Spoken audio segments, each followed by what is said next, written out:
میرے بزرگ دوستوں عزیزوں، میں نے عرض کیا کہ اسباب تو بحث امتحان کے لیے ہیں، اس لیے اللہ تعالیٰ سے اور اس کی ذات عالی سے فائدہ اٹھانے کے لیے اس کے احکام ہیں۔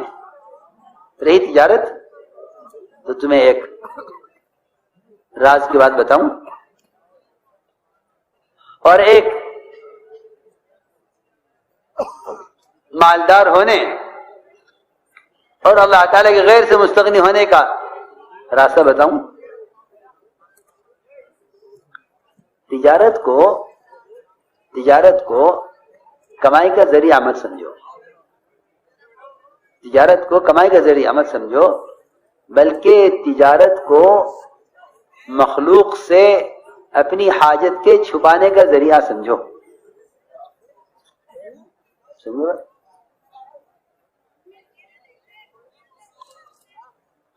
میں ضروری بات عرض کر رہا ہوں، غنی ہو جاؤ گے، صرف اتنی نیت کر لو کہ میں جو تجارت کر رہا ہوں میں اللہ سے نفع لینے کے لیے نہیں کر رہا، بلکہ مخلوق سے حاجت کو چھپانے کے لیے کر رہا ہوں۔ کیوں؟ اس لیے کہ صحیح حدیث ہے کہ جو آدمی اپنی حاجت کو مخلوق سے چھپا لیتا ہے اللہ اس کو غنی کر دیتے ہیں۔ جی ہاں، اللہ غنی کر دیں گے، کیوں کہ مخلوق سے حاجت کو چھپانے کے لیے تجارت کر رہا ہے۔ ورنہ صحیح حدیث میں ہے، صحیح روایت میں ہے کہ جو شخص حلال کمائے بغیر سود کے، بغیر جھوٹ کے، بغیر غبن کے، بغیر دھوکے کے حلال کمائے، لیکن کمانے کا مقصد مالدار بننا اور مالداروں کی فہرست میں آنا اور مال کو بڑھانے کا ارادہ کرنا، فرمایا کہ یہ آدمی حلال اور پاکیزہ مال کما کر بھی قیامت میں اللہ سے اس حال میں ملے گا کہ اللہ اس سے سخت ناراض ہوں گے۔ صحیح حدیث ہے، صحیح روایت ہے۔ کیوں؟ وہ تو حلال کما رہا، پھر یہ وعید کیوں؟ پھر یہ وعید کیوں ہے؟ صرف اس لیے یہ وعید ہے کہ اس کو ابھی مال کمانے کے مقصد کی خبر نہیں ہے کہ تو مال اس لیے کما رہا۔ اسی حدیث کا اگلا ٹکڑا یہ ہے کہ جو شخص حلال کماتا ہے بغیر سود کے، بغیر جھوٹ کے، بغیر غبن کے، بغیر دھوکے کے، بغیر کسی کا حق مارے ہوئے، اپنے گھر والوں کی ضرورت کو پورا کرنے کے لیے، ضرورت اسے بھی خواہش نہیں ہے، ضرورت، تو وہ اللہ اس حال میں ملے گا کہ اس کا چہرہ 14ویں رات کے چاند کی طرح چمک رہا ہوگا۔ ظاہر بات ہے کہ اس بندے کا چہرہ چمکے گا اللہ کے سامنے جس سے اللہ راضی ہوں گے، ورنہ جن سے اللہ ناراض ہوں گے وجوہہم مسودہ، کہ ان کے چہرے تو سیاہ ہوں گے قیامت میں۔ عجیب حدیث ہے کہ حلال کما کر بھی اگر مالدار بننے کے لیے، مال کو بڑھانے کے لیے تجارت کر رہا ہے تو حلال کما کر بھی اس حال ملے گا اللہ سے کہ اللہ اس سے سخت ناراض ہوں گے کہ میں نے تجھے اسباب اس لیے نہیں دیے تھے کہ تو اس سے مالدار بننے کی کوشش کرے، میں نے اسباب اس لیے دیے تھے تاکہ تو اپنی حاجت کو مخلوق سے چھپائے، کیونکہ جو آدمی کچھ نہیں کرے گا لوگ کہیں گے بھائی کہ مدد کرے، کچھ نہیں کرتے۔ اس لیے آپ دیکھیں گے کہ فقراء جو سوال کرتے ہیں ان کے پاس اتنا مال بھی جمع ہو جائے جس سے وہ بہتر تجارت کر سکیں، لیکن وہ تجارت نہیں کر سکتے۔ کیوں؟ اس لیے کہ ان کے فقر نے ان کے اندر سے کمائی کی صلاحیت کو ختم کر دیا ہے۔ دیکھیں آپ، لے کے حرمین سے یہاں تک ہر جگہ آپ کو سائل ملیں گے۔ کیوں؟ یہ بات نہیں ہے کہ ان کے اندر کمانے کی استعداد نہیں ہے، بلکہ انہوں نے اپنی حاجت تو مخلوق پر ظاہر کر دیا، اس لیے اللہ نے ان کے اندر سے کمائی کی صلاحیت کو ختم کر دیا۔ ہاں، فقر ان کے لیے کھل گیا، جو کہ اپنی حاجت کو مخلوق پر ظاہر کر دیا۔ جو اپنی حاجت کو مخلوق پر ظاہر کر دیتا ہے اللہ تعالیٰ اس پر فقر کا دروازہ کھول دیتے ہیں، اور جو اپنی حاجت کو مخلوق سے چھپا لیتا ہے اللہ اس پر غنا کا دروازہ کھول دیتے ہیں۔ تو میں نے عرض کیا کہ اسباب کی حیثیت کو سمجھنا چاہیے، اسباب کی حیثیت کو سمجھنا چاہیے. اسی میرے دوستوں عزیزوں، اللہ کی ذات عالی سے فائدہ اٹھانے کے لیے اس کے احکام ہیں. تم حکم عمل پیش کرو، تم اللہ کے سامنے عمل پیش کرو، اللہ کے سامنے عمل پیش کرو، کہ اللہ کے سامنے عمل پیش کرو. اے اللہ یہ میرا عمل ہے، یہ تیرا وعدہ ہے. لیکن آپ دیکھیں گے، میں یقین سے کہہ سکتا ہوں یہ بات، کہ 100% مسلمان اللہ کے سامنے اپنے اسباب پیش کرتے ہیں. اے اللہ یہ میری دکان ہے، تو نفع دینے والا ہے. یہ میرا زمیندار ہے، تو غلہ دینے والا ہے. دیکھو تو صحیح کتنے تنگ اسباب اور کتنی لامحدود قدرت. اس لامحدود قدرت کو کتنے محدود اور تنگ اور مقید اسباب کے ساتھ باندھ رہا ہے. کیا لے گئے اللہ سے؟ کیا لے گئے اللہ سے؟ جس کو بھی دیکھو گے اس کی دعاؤں میں گریہ اور زاری اپنے اسباب کو رکھ کر ہوگی. اگر 2 دکانوں سے ایک رہ گئی ہے تو اس کی دعا میں اور زیادہ اضطراب اور بے چینی ہوگی کہ اللہ 2 دکانیں تھی اب ایک رہ گئی ہے، بس اسی دکان سے کامیاب کرے. ہاں نہیں میرے دوستو عزیزو، یہ کائنات کے نقشے اور یہ اسباب اگرچہ حلال کیوں نہ ہوں، یہ اللہ سے لینے کا ذریعہ نہیں ہے. اللہ سے لینے کا ذریعہ اس کے احکام ہیں. اللہ سے لینے کا ذریعہ اس کے احکام ہیں. آپ دیکھیں وہ 3 آدمی جو غار میں پھنسے تھے، ان تینوں میں سے کسی نے اللہ کو ملائکہ سے لے کر کسی جن یا سبب یا کسی دیو تک کا مشورہ نہیں دیا کہ اللہ تو اس کے ذریعے سے چٹان ہٹا دے، بلکہ تینوں نے اپنا عمل پیش کیا. ایک نے معاملات میں احسان کا، ایک نے اخلاق میں احسان کا، ایک نے معاشرے میں احسان کا.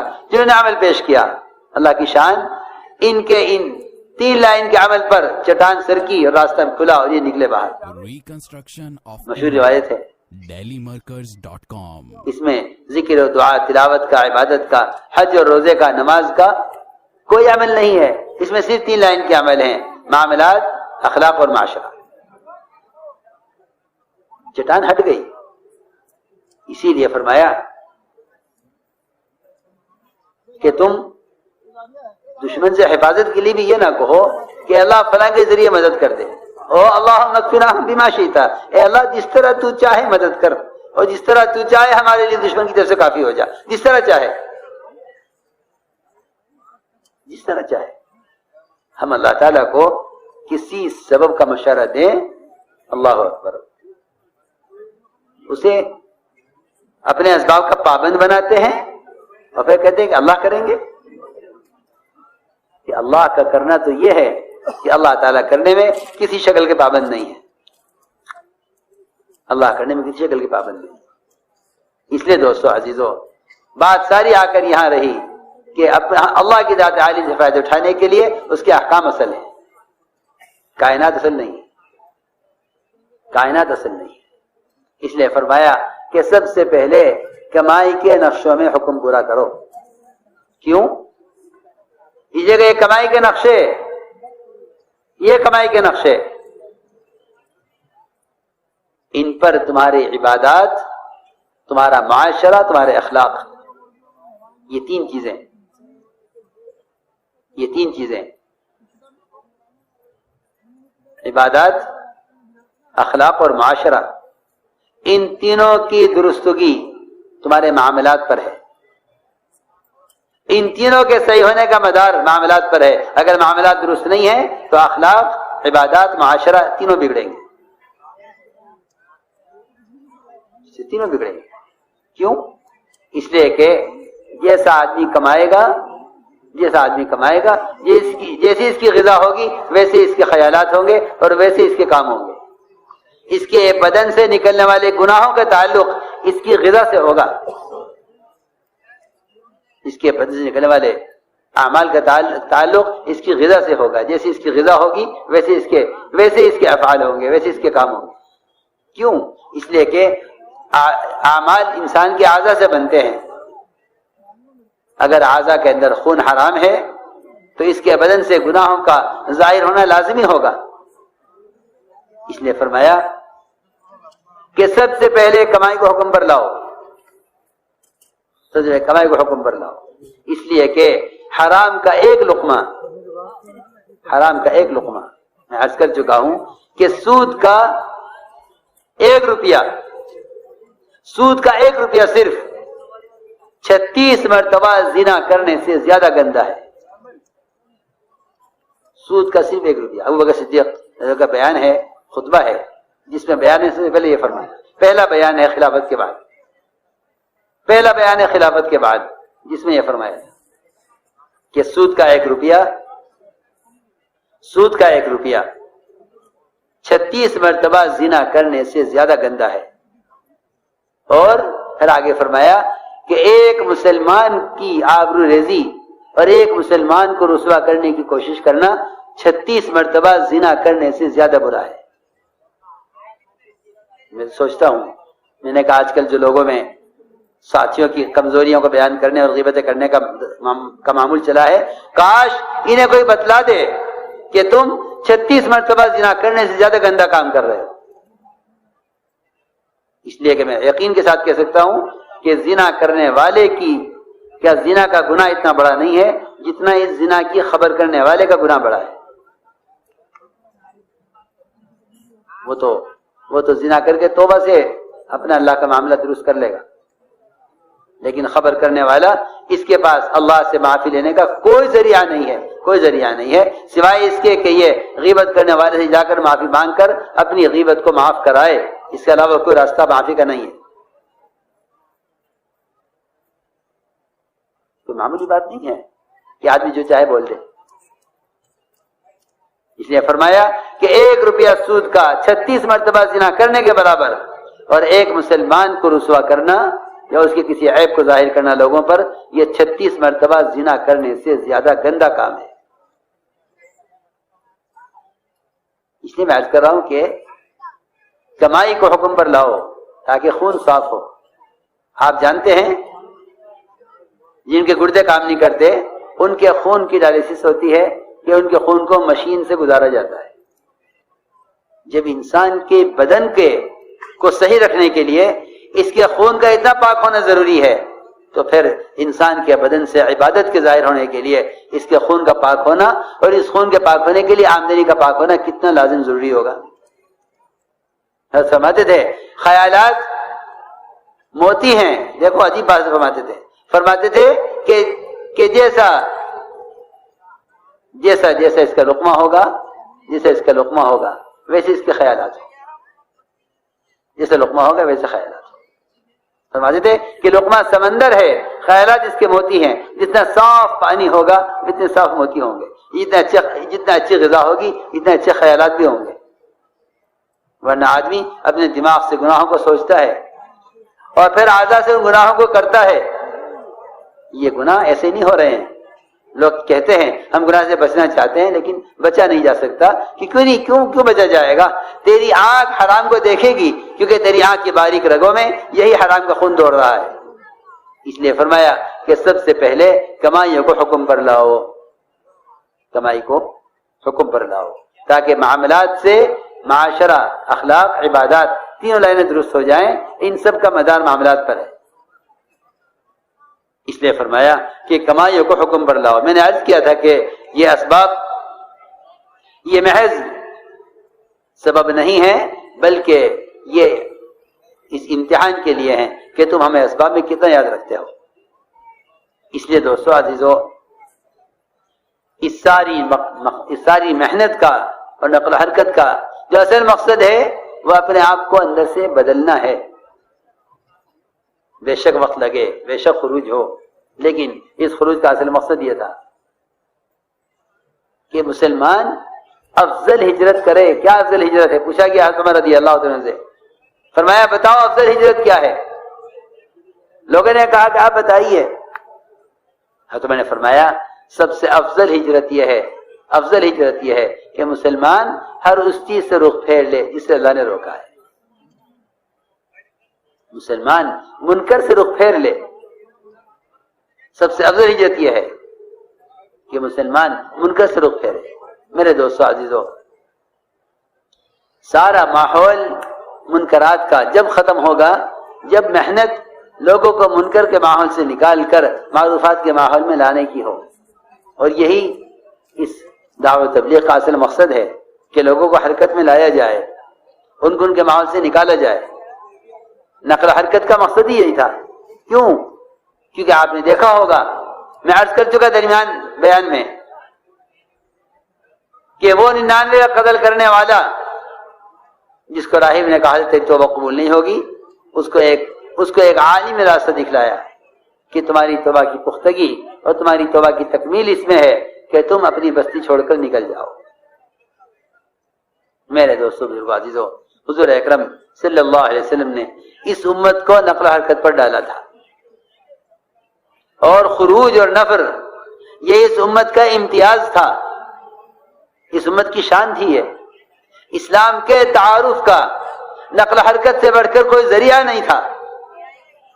فرماتے عمر رضی اللہ تعالیٰ عنہ، اگر اللہ کے راستے پھرنا نہ ہوتا اور علماء حق کے مجالس میں بیٹھ کر حق دین کی باتوں کو چن چن کر اپنے اندر پیدا کرنا نہ ہوتا، اور اللہ کی ذمہ لمبے لمبے سجدے کرنا نہ ہوتا، یعنی تعلیم، دعوت اور عبادت، اگر یہ تین کام دنیا میں نہ ہوتے تو عمر دنیا میں رہنا پسند نہ کرتا.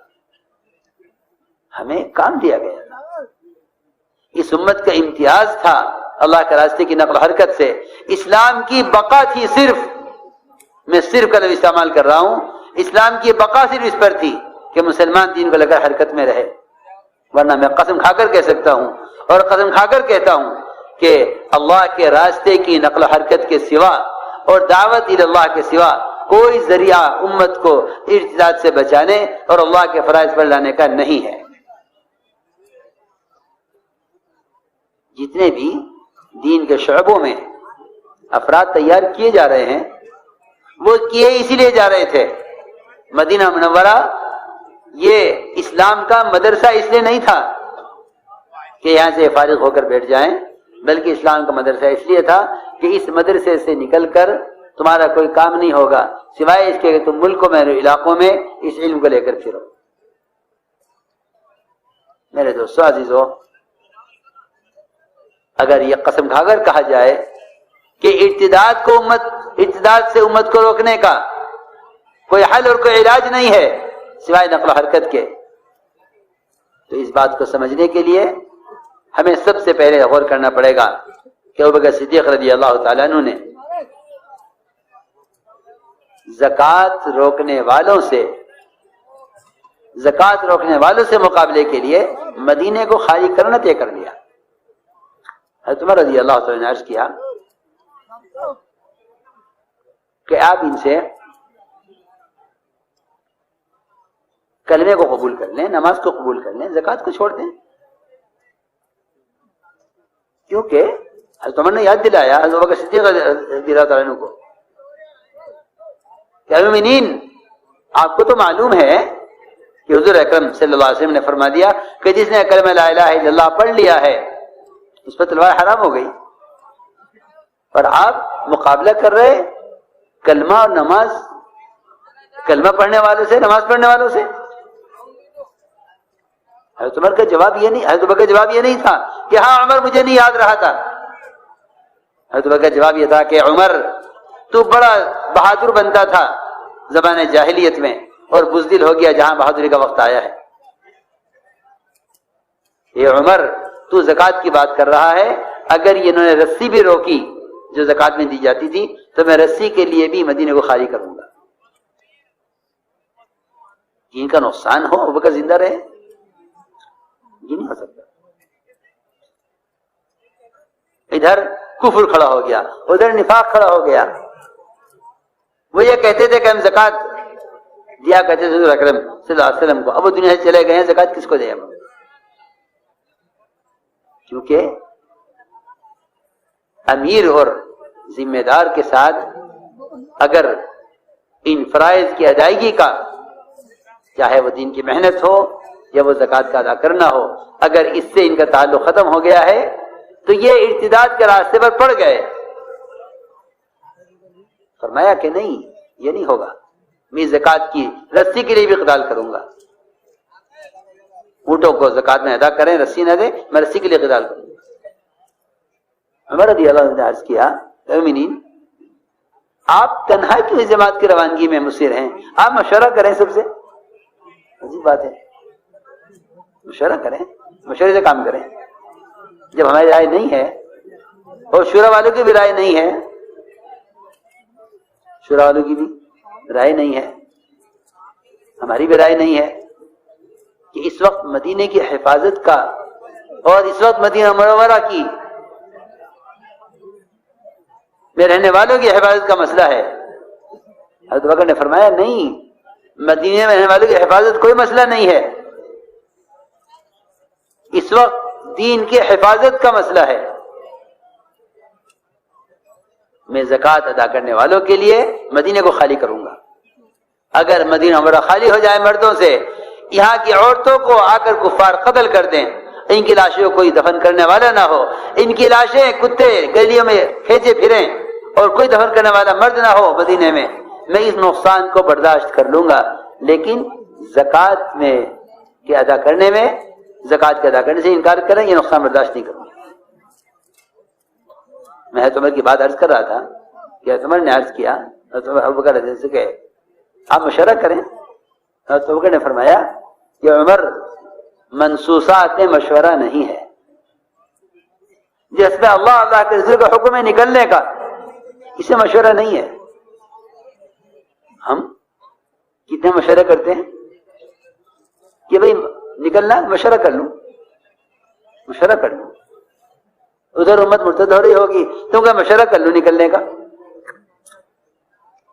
حضرت بکر نے فرمایا کہ عمر، اللہ کے امر میں مشورہ نہیں ہے، نکلنا اللہ کا امر ہے، پکی بات ہے.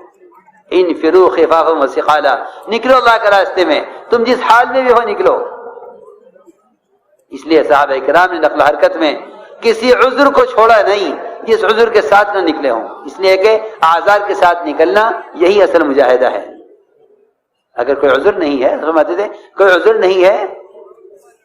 ہی نہیں ہے تو نکلنا کیا مجاہدہ ہے. اور کسی عذر کے نہ ہوتے ہوئے نہ نکلنا، یہ تو سب سے بڑا جرم ہے. کوئی عذر نہیں ہے اور نہیں نکلے، یہ تو سب سے بڑا جرم ہے. مولانا صاحب فرماتے تھے، سنو حضرت کا ملفوظ، اللہ کے راستے میں نکلنے میں تاخیر کرنا موجب عذاب ہے. اللہ کے راستے میں نکلنے میں تاخیر کرنا موجب عذاب ہے. اللہ کا عذاب آ جائے گا اگر تم نہ نکلے. کیوں؟ اس لیے کہ امر معروف و نہی منکر، جو اس نقل و حرکت سے جو امر معروف و نہی منکر کے فریضے کی ادائیگی ادا کرنے کا جو اصل طریقہ ہے دعوت، اگر اس فریضے کا ادا نہیں کرو گے تو کیا آپ حدیث نہیں پڑھتے بار بار کہ اگر اس امت نے بھلائی کا حکم کرنا چھوڑ دیا، برائی سے روکنا چھوڑ دیا تو اللہ تعالیٰ ان پر عذاب لائیں گے، اور یہ عذاب کو اگر مقبول، وہ لوگ جن کی دعائیں مقبول ہیں وہ بھی اگر چاہیں گے عذاب ہٹ جائے تو ہٹنے والا نہیں ہے. آپ پڑھتے نہیں روایتیں، اس نے فرمایا تھا کہ ان کی دعائیں قبول نہیں کی جائیں گی، یہ وحی کی برکات سے محروم کیے جائیں گے.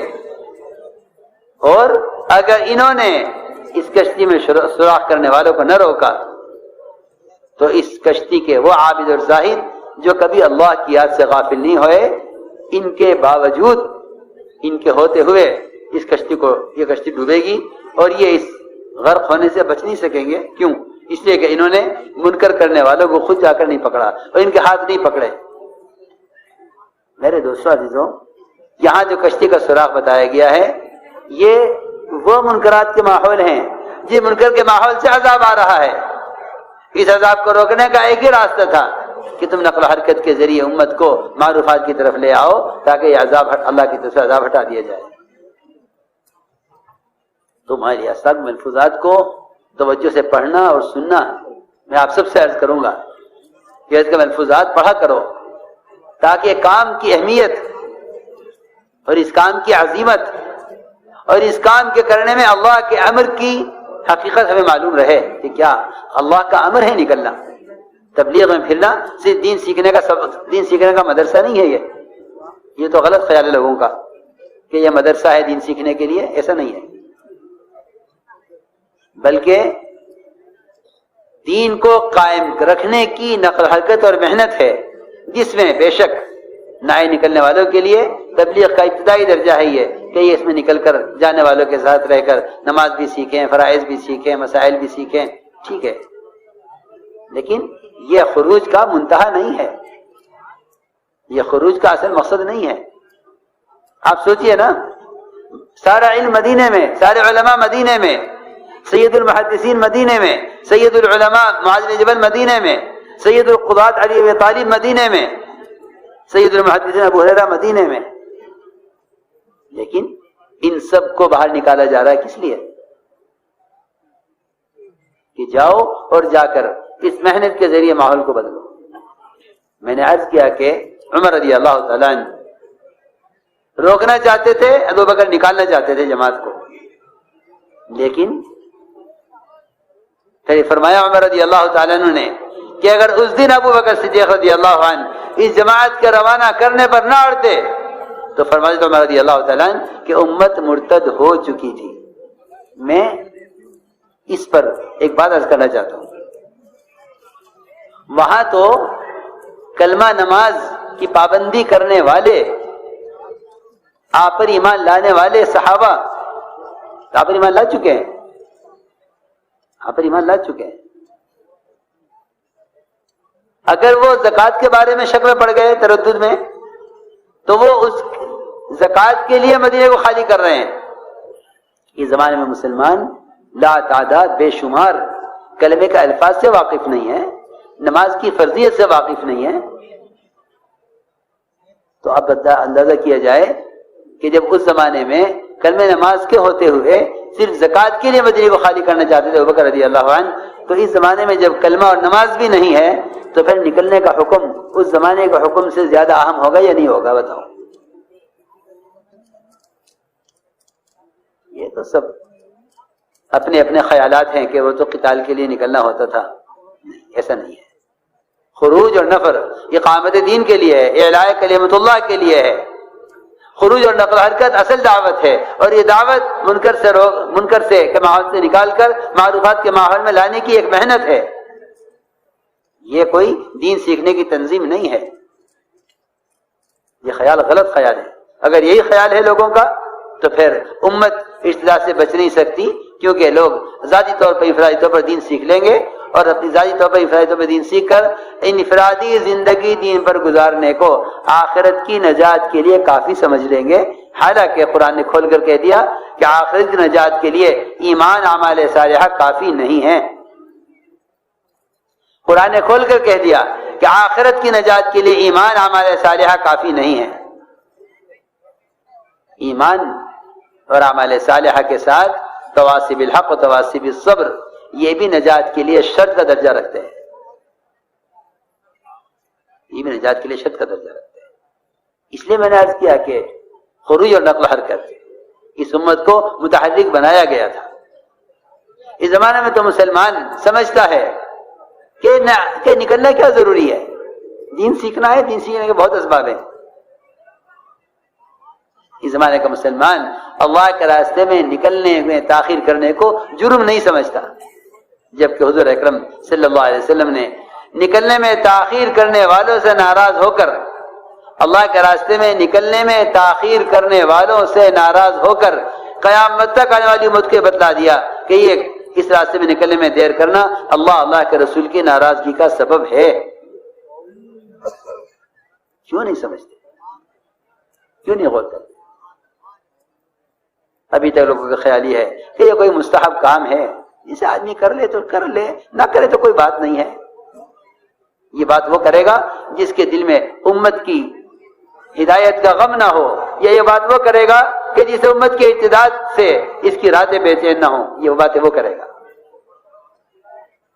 ورنہ میرے دوستو عزیزو، ایک ایک کے پاس خود چل کر جانا، جسے میں شروع میں عرض کر چکا ہوں کہ ایک ایک کے پاس خود چل کر جانا یہی اصل دعوت ہے، اور یہ اصل سنت بھی ہے۔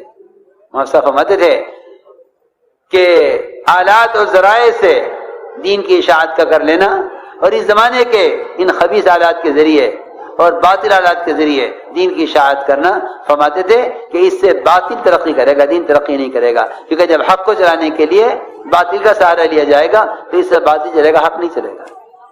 حق کے چلنے کے لیے ایک ہی راستہ ہے کہ مسلمان خود امر بالمعروف اور نہی عن المنکر کے فریضے کو بذات خود ادا کرے، جس طرح نماز کے فریضے کو بذات خود ادا کرنا اس کے ذمے ہے۔ ہم کچھ ضروری بات کر رہے ہیں، جیسے نماز کے فریضے کا ادا کرنا اس کے اپنے بدن کے استعمال کا نام ہے، اس امر بالمعروف اور نہی عن المنکر کے فریضے کا ادا کرنا اس کے اپنے بدن کے استعمال کا نام ہے۔ یہ تو اس زمانے میں جتنی نئے طریقے نشر و اشاعت کے پھیل گئے ہیں، انہوں نے دعوت اللہ کی سنت کو ختم کر دیا ہے، دعوت اللہ کی سنت کو ختم کر دیا ہے۔ بات کا پہنچانا تبلیغ نہیں ہے، بات کا پہنچانا نبی کی تبلیغ نہیں ہے، بات کا پہنچانا نبی کی تبلیغ نہیں ہے، بلکہ بات کو خود لے کر جانا یہ نبی کی